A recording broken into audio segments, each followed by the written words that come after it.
Hello and welcome to another Odyssey raid guide. This raid guide will cover the first boss in Batcave in a Sanctum, commonly known as Ark. Prior to Update 2, this boss was relatively simple, but after Update 2, it appears his damage was increased.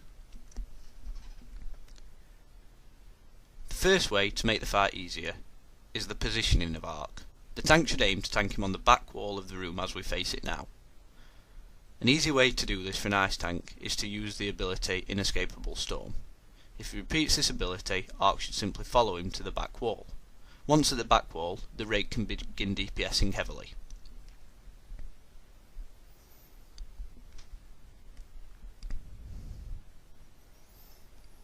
After a few seconds of Ark being positioned, he will soon enter the immune phase. Many tanks lose aggro at this point. When you see his arms go in the air, which is the animation, as seen here, to go into his immune phase, the tank should use as many aggro abilities as possible to keep him top of the aggro table. In the immune phase, it is essential now that the raid spreads out and focuses DPS on particular mobs. The first priority should be OMAC primes. OMAC primes can easily wipe raids if absorbed by Ark.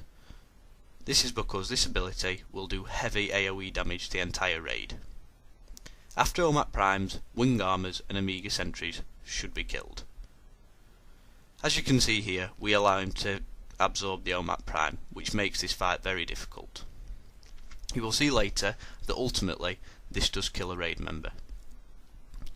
Don't panic too much if he does absorb the OMAC prime. It makes it more difficult but not impossible. The raid should simply spread out and give theirself plenty of room, so if he does spin at anybody, he doesn't capture the entire raid. Other enemies, such as arrestor drones and pacifier drones, give more trivial mechanics to Ark that are more of a nuisance than a raid wipe mechanic. If these tactics are followed, the boss should be made relatively simple. As you can see here again, Doomspin severely damages the raid, especially when he is in his immune phase.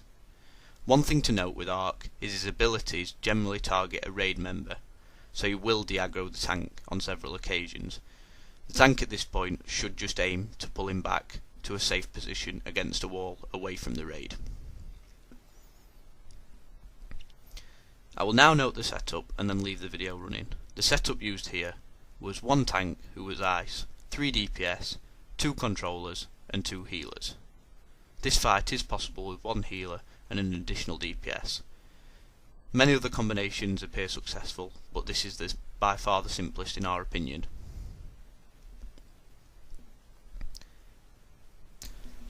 My name's Thermal, thank you for watching. This has been an Odyssey raid guide and we hope to see you in the near future.